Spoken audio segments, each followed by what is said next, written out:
was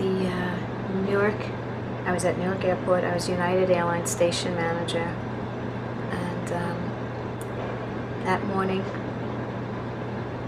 at 9:26 my pager went off and said Flight 93 is missing. I remember my boss calling me. He was not even my boss. My boss happened to be in the conference room, and it was the senior VP of Dan Walsh, and he called me and he said, Teresa, he said, Terry, an American plane we think just went into the World Trade Center. Call your counterpart. I said, okay, and I called Nick, and I said, Nick, I think one of your planes went into the World Trade Center. I'm opening up my crisis center. And then I ran in to get my boss, and I said to him, he happened to be at my station because all the station managers were at my station that day. Boston manager was at my station.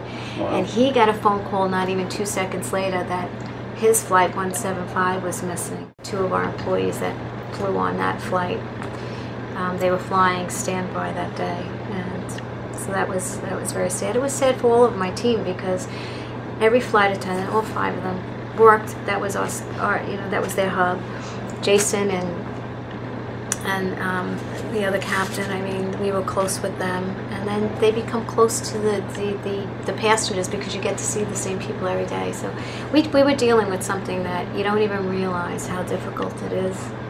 I don't think I realized how difficult it was until 2003, and I think it finally hit me because I didn't take a break. GO team came in to help us. I said to them, I sat them all down.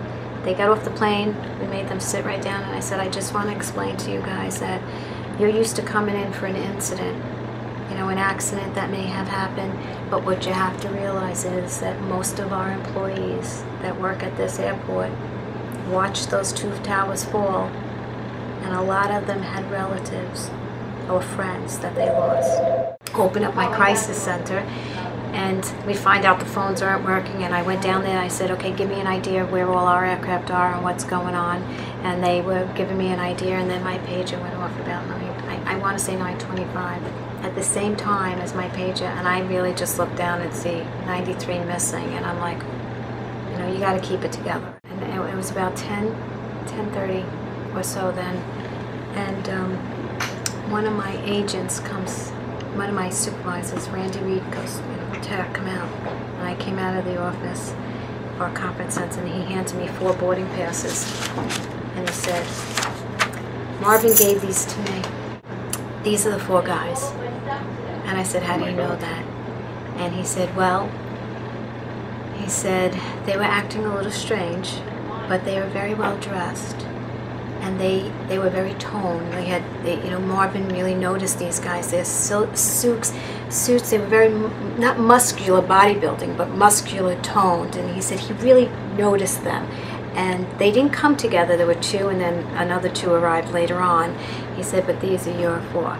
And I remember I walked back in the conference room, and I put those 4 boarding passes underneath, and I sat there, and I just was like, okay. I can't release documentation to anybody because we're not allowed. I did go home. I think by Saturday I finally ended up going home. And a little while. He left me, and then I had a friend, and I had a friend who died in 9/11, and he was a fireman, and I never thought he would be down there. And I got that call late that night that he was down there. Found him on New Year's Day, and actually he was buried on January 5th. He happened to be on that first floor of the